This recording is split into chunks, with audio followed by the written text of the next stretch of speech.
सांस्कृतिक प्रदेश रहा है ये यहाँ पर नाचने गाने वाले लोग रहते हैं, यहाँ पर भाईचारे के साथ रहते हैं। ये भाईचारे को वोट के लिए, वोट पोलाइजेशन के लिए जो है भारतीय जनता पार्टी और आरएसएस के लोग तोड़ना चाहता है। इसलिए हम लोग जो है आदिवासी एकता महारैली का आयोजन किए हैं और वो मील का पत्थर साबित होगा और ऐतिहासिक होगा। इसीलिए अपील करना चाहते हैं आपके मीडिया के माध्यम से, सभी मोराबादी कूच करें और चट्टानी एकता का परिचय देने का काम करें। तो दादा, क्या आपको लगता है पूरे देश के आदिवासियों को एकजुट होने की आवश्यकता है? बिल्कुल बिल्कुल। आज के संदर्भ में जिस प्रकार से आदिवासियों पर हमला हो रहा है, पूरे देश के जो है 881 जनजातियाँ हैं, सबको एक होने की ज़रूरत है, क्योंकि जब एक नहीं होंगे तो हमें मारे जाएंगे। आज हमला किसी हिंदू पर नहीं हो रहा है, मुसलमान पर नहीं हो रहा है, जैन पर नहीं हो रहा है, सबसे ज़्यादा यदि हमला हो रहा है तो आदिवासियों पर, क्योंकि आदिवासी की ज़मीन के नीचे लोहा है, कोयला है, सोना है, चांदी है। आप कानून के तहत अभी तक जो है समता जजमेंट नहीं लागू किया है। इसलिए भाजपा के लोग हमेशा हमारा जो है आदिवासियों के कानून को संशोधन करके सभी चीज़ों को छीनना चाहती है। इसलिए पूरे देश के आदिवासी को एक होना होगा और राज्य के भी आदिवासी को एक होना होगा। एक यदि हम नहीं होंगे तो धीरे धीरे जो हमारा संवैधानिक अधिकार समाप्त हो जाएगा।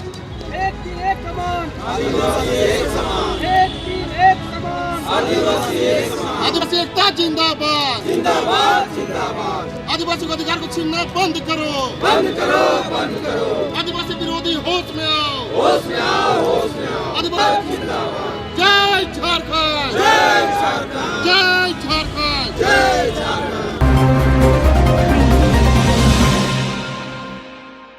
आज देखा गया सभी समस्त आदिवासी संगठन, जहां एक और आदिवासी संगठन सब अलग अलग एकजुट होते हैं और नेतृत्व करते हैं। क्या बात है और क्या कुछ मुद्दा है सर? लगातार आज देखा गया सभी आदिवासी आप एक मंच पर एक जगह एकत्रित होकर अपनी एकता का परिचय दिए।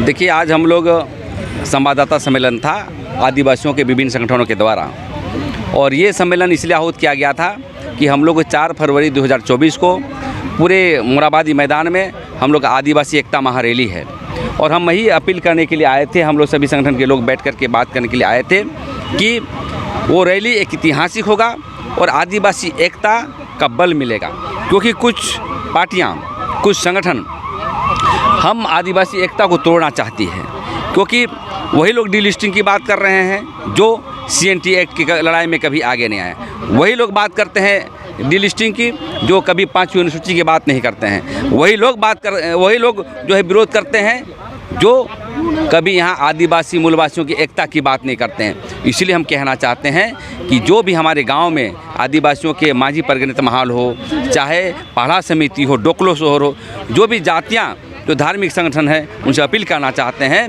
कि 4 फरवरी 2024 को मोराबादी कूच करें, क्योंकि आदिवासी यदि एकता नहीं होगा, आदिवासी तोड़े जाएंगे तो सबसे घाटा आदिवासी आरक्षण पड़ेगा। आदिवासी टूट जाएगा तो सबसे बड़ा चीज़ 5वीं अनुसूची पर प्रभाव पड़ेगा, पेशा कानून पड़ेगा। ये बात को समझना होगा। बहुत सारे आदिवासी सेंटिमेंट में रहते हैं, आदिवासी को मालूम नहीं रहता है कि क्या क्या कानून पे हैम्पर हो रहा है। और आज देख रहे हैं कि पूरे बीजेपी और आरएसएस के लोग हमेशा आदिवासी पर अत्याचार करना चाहता है। एक तरफ हम इधर आंदोलन कर रहे हैं UCC के लिए, उधर जाके वनाधिकार कानून का जो ग्राम सभा की शक्तियाँ को हटा दिया, और एक आदिवासी को मुख्यमंत्री बना करके आप जो है छत्तीसगढ़ में देख रहे हैं हसदेव का जंगल को काटा जा रहा है अडानी के लिए।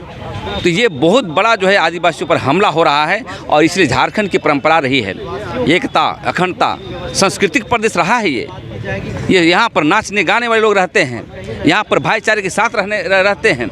ये भाईचारे को वोट के लिए, वोट पोलाइजेशन के लिए जो है भारतीय जनता पार्टी और आरएसएस के लोग तोड़ना चाहता है। इसलिए हम लोग जो है आदिवासी एकता महारैली का आयोजन किए हैं और वो मील का पत्थर साबित होगा और ऐतिहासिक होगा। इसीलिए अपील करना चाहते हैं आपके मीडिया के माध्यम से, सभी मोराबादी कूच करें और चट्टानी एकता का परिचय देने का काम करें। तो दादा, क्या आपको लगता है पूरे देश के आदिवासियों को एकजुट होने की आवश्यकता है? बिल्कुल बिल्कुल। आज के संदर्भ में जिस प्रकार से आदिवासियों पर हमला हो रहा है, पूरे देश के जो है 881 जनजातियाँ हैं, सबको एक होने की ज़रूरत है, क्योंकि जब एक नहीं होंगे तो हमें मारे जाएंगे। आज हमला किसी हिंदू पर नहीं हो रहा है, मुसलमान पर नहीं हो रहा है, जैन पर नहीं हो रहा है। सबसे ज़्यादा यदि हमला हो रहा है तो आदिवासियों पर, क्योंकि आदिवासी की ज़मीन के नीचे लोहा है, कोयला है, सोना है, चांदी है। आप कानून के तहत अभी तक जो है समता जजमेंट नहीं लागू किया है। इसलिए भाजपा के लोग हमेशा हमारा जो है आदिवासियों के कानून को संशोधन करके सभी चीज़ों को छीनना चाहती है। इसलिए पूरे देश के आदिवासी को एक होना होगा और राज्य के भी आदिवासी को एक होना होगा। एक यदि हम नहीं होंगे तो धीरे धीरे जो हमारा संवैधानिक अधिकार समाप्त हो जाएगा। क्या दादा आज वनाधिकार, ये जो हंसदेव जंगल है उसमें वनाधिकार कानून में संशोधन करने के कारण ही वहाँ के ग्राम सभा को पूछा नहीं गया, जैसे वहाँ पे लोगों का कहना, वहाँ के ग्राम सभा का कहना कि हमें परमिशन नहीं लिया गया था। बिल्कुल बिल्कुल, देखिए ग्राम सभा की जो शक्तियाँ दी गई है, जब आप देखेंगे कांग्रेस पार्टी की सरकार से लोग जो है संशोधन कर दिया गया और हमारी ज़मीन को छीना जा रहा है, तो ये बीजेपी के लोग हैं जो कि आदिवासियों की ज़मीन को छीनना चाहता है। तो दादा अब क्या देखने को मिलेगा?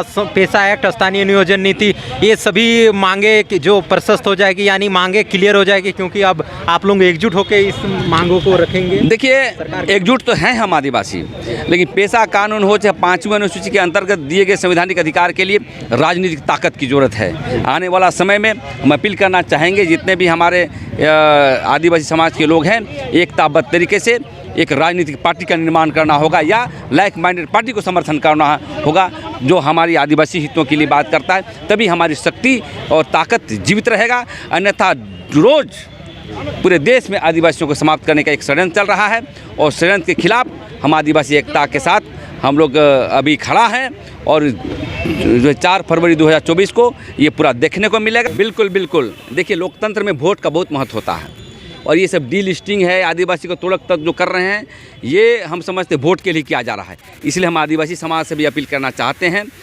चुनाव का समय है, जो आदिवासियों के हित की बात करेगा, जो आदिवासी की रक्षा की बात करेगा, जो आदिवासी जल जंगल ज़मीन की बात करेगा, स्थानीय नियोजन नीति की बात करेगा, उसी को ही वोट पोलराइजेशन के लिए हम आदिवासियों को चिंतन करनी चाहिए। आदिवासियों का जो एकताबद्ध तरीके से एक राजनीतिक जो है जागरूकता भी करने की आवश्यकता है, ताकि हम आदिवासियों का दिए गए संवैधानिक अधिकार लागू हो।